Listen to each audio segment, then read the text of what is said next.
atas nama pimpinan KPK. Sejumlah lembaga anti korupsi mencurigai rancangan Undang-Undang Kitab Undang-Undang Hukum Acara Pidana KUHP akan melemahkan kewenangan Komisi Pemberantasan Korupsi (KPK). Tercatat setidaknya 12 hal penting dalam RUU Pidana yang dianggap berpotensi menghalangi gerakan memberantas korupsi. Salah satu yang paling penting adalah hilangnya tahapan penyelidikan yang selama ini dipakai KPK untuk masuk tahap penyidikan. Padahal proses penyelidikan adalah tahapan penting. Dalam tahap inilah KPK mengumpulkan 2 alat bukti agar kasus bisa naik ke tahap penyidikan. KPK biasanya menyadap, mencekal, memblokir rekening bank, dan operasi tangkap tangan dalam proses penyelidikan. Hal lainnya adalah pembatasan penyadapan karena hanya melalui izin hakim.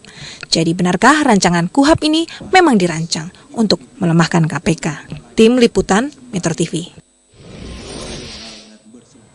Baik, kita lanjutkan ke Mas Tama sekarang. Mas Tama, itu tadi kita sama-sama lihat ada 12 dagelan. Yang ini juga dirilis oleh beberapa anggota LSM begitu, termasuk dari ICW kan.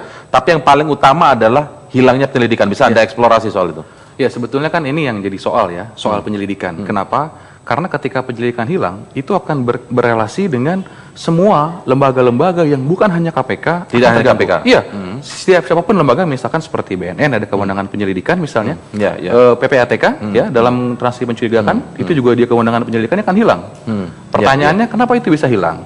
Karena KUHP ini kan, atau Kitab Undang-Undang Hukum Acara Pidana, ini kan mengatur soal CJS ya, Criminal Justice System, yang dimulai dari penyelidikan. Nah, ketika penyelidikan hilang, itu otomatis akan berelasi dengan yang lain. Walaupun misalkan ada azas yang dikenal dengan lex specialis ya, kayak misalnya Undang-Undang KPK dianggap lex specialis. Kalau misalnya penyelidikan kemudian di KUHP itu hilang, kan ada di Undang-Undang KPK. Boleh itu bisa saja disampaikan. Artinya nggak berpengaruh kan kepada KPK sebenarnya kan? Tentu berpengaruh, karena gini, prinsip lex specialis itu dia terhadap generalis, jadi harus ada generalnya dulu. Nah, dalam hal ini KUHP itu dianggap yang general, yang umum. Baru ada khususnya. Sekarang kalau yang umumnya hilang, pasti khususnya juga nggak terhadap berpengaruh. siapa khususnya. Nah, ini secara prinsipil hilang ajasnya. Nah, jadi artinya KPK juga tidak bisa melakukan penyelidikan kalau hilang, betul. Dan kalaupun misalkan sudah disahkan, ke depan ini akan jadi potensi. Siapa yang bisa judicial review, dan ini sudah pasti. Sebelum saya minta tanggapan Bang Fahri, tapi pertanyaannya, masalahnya ini draft ini kan usulan dari pemerintah, kembali yang tadi disebutkan oleh Bang Fahri tadi. Iya, maka dari itu kemudian tadi kalau saat audiensi kemarin apa yang dijawab oleh Wamenkumham soal sebenarnya kan kondisinya ini kan tiba-tiba undang-undang sudah masuk di prolegnas, kemudian sudah ada 3 kali pembahasan ya, 27 November, 5 Desember, dan terakhir 22 Januari 2014. Nah, dari setelah kemudian kita dari koalisi baru melihat, oh ternyata kok seperti ini draft yang disampaikan. Ini kan berantakan. Maka dari itu kemudian kemarin kita minta kepada kementerian, kepada Presiden, tolong tarik dari DPR, rapihkan dulu ini, undang semua yang punya kepentingan, terutama yang undang-undangnya akan disinggung. Kalau soal ini kan sebenarnya bukan soal masalah kerapian atau apa, tapi ketika muncul draft ini ada niatan memang untuk menghapuskan ini. Apakah ini memang datang dari DPR usulan juga atau murni dari pemerintahan dalam hari ini Kemenkumham atau seperti apa? Dalam hal itu yang kemudian kita harus perdalam ya. Tapi yang pasti kalau ini di kemudian terus dibahas sampai disahkan KUHP-nya, yang pasti efeknya akan merusak sistem. Itu sudah pasti. Ketika penyelidikan hilang, misalkan katakanlah KPK, dalam penyelidikan dia punya kewenangan misalnya untuk blokir rekening. Penyelidikannya hilang, selesai sudah misalnya. Dan yang lain juga sama. Ini jangan juga BNN diam saja. BNN juga sama. Penyelidikan akan hilang. BIN juga hilang. Artinya penegak hukum di sini punya kepentingan semuanya. Betul, semua baik, sudah tersambung melalui atau dari luar studio ada Pak Bambang Wijoyanto yang merupakan Wakil Ketua KPK. Selamat malam, Pak Bambang. Halo. Selamat malam, Bung. Assalamualaikum. Waalaikumsalam. Baik, ada Pak Fahri Hamzah di sini, ada Bung Tama S. Langkun yang juga bergabung di Metro TV. Tapi saya ingin dulu tanya sebelum tanya poin-poin yang disebut janggal tadi, misalnya hilangnya penyelidikan dan lain-lain.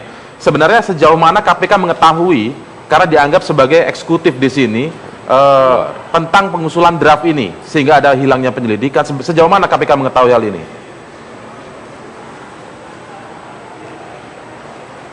Yang pertama, setahu saya KPK tidak pernah diajak terlibat untuk mendiskusikan revisi Undang-Undang KUHP ini.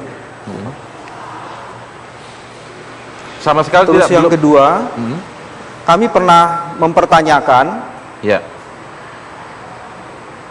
mengapa user-user yang akan menggunakan revisi ini tidak diajak terlibat. Ya, oke. Karena ini penting supaya kita bisa tahu sebenarnya apa sense yang akan menjadi dasar.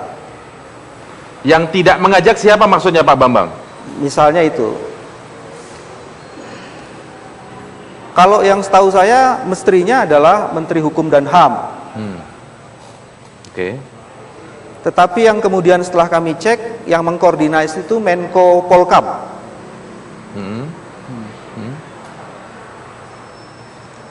Jadi itu yang sampai sekarang kami terus terang telah bertanya, kenapa sih KPK tidak diujak? Oke, baik. Tetapi sekarang draft ini ada di Komisi 3 atau di Panja begitu ya. Sudah beberapa kali pertemuan, kalau tidak salah 4 kali ya. Ya, kalau Membahas ini, diskusi ini ya.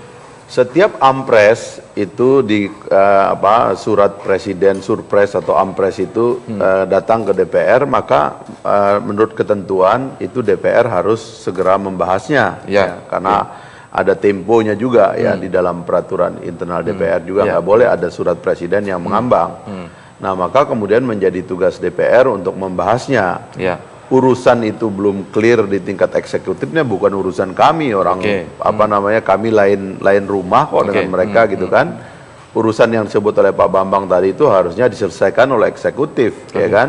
Tapi sekarang sudah ada di Panja. Ya, dia masuk ya kami harus membahas. Cuman memang kami juga di dalam pembahasan melihat kok ini antara polisi dengan kejaksaan ada masalah. Tadi Pak Bambang juga bilang kayak nggak diajak bicara, ya harusnya kan ini kan orang-orang di KPK ini kan punya record ya, kayak saya sebenarnya ingin agar konten tentang human right itu kan sekarang ini KUHP ini diantara bedanya kan adalah konten tentang human right ya, tentang hak asasi manusia. Harusnya teman-teman KPK juga sekarang mulai terlibat di situ, sebab yang dianggap sekarang ini kita nggak sensitif terhadap human right itu termasuk di dalam pemberantasan terorisme dan korupsi. Nah, karena itu harusnya memang diskusi di kalangan eksekutif, selesaikan dulu, datang ke Dewan dalam keadaan solid. Tapi kalau kelihatan beda pendapat di depan Dewan ini jadi kacau memang. Gitu. Tapi dari 3-4 kali pertemuan atau pembahasan ini, yang sudah diundang siapa saja? Kejaksaan, kepolisian sudah?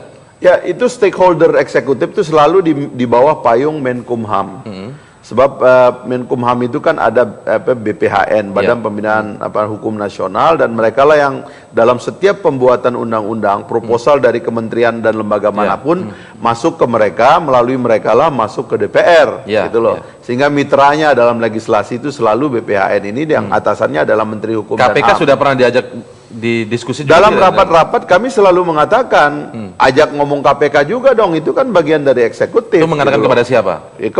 Kepada pihak pemerintah yang dalam hari ini. Iya, semua yang hadir di situ. Karena kalau KPK misalnya tiba-tiba ngadu ke DPR itu salah alamat. Karena kalian harus selesai dulu di eksekutif baru datang ke kami gitu loh. Pak Bambang, belum ada sama sekali atau undangan dari misalnya dari Kumham, Kemenkumham soal ini? Kayaknya belum, setahu saya belum pernah. Tapi saya juga pernah berkomunikasi informal dengan Ketua Panja revisi Undang-Undang KUHP ini, agar mereka mengundang KPK, dan itu disetujui oleh Pak Aziz. Tapi sampai sekarang kami belum mendapatkan undangannya juga. Baik, itu soal di awal tadi sudah kita lihat bagaimana sebenarnya koordinasi ketika akan membahas tentang ini. KPK merasa tidak diajak ngomong. Ini mungkin bisa didengarkan oleh pihak Kementerian Hukum dan HAM juga. Kalau KPK diundang khusus itu kayak buka pintu khusus, nanti marah eksekutifnya malah marah gitu loh. Jadi itu mendingan selesaikan dulu dengan eksekutif. Baik, nanti di segmen selanjutnya setelah break kita akan mulai membahas pasal-pasal yang dinilai janggal. Misalnya ada usulan menghilangkan tahapan penyelidikan, bagaimana dampaknya terhadap pemberantasan korupsi Indonesia. Kami akan segera membahasnya sesaat lagi.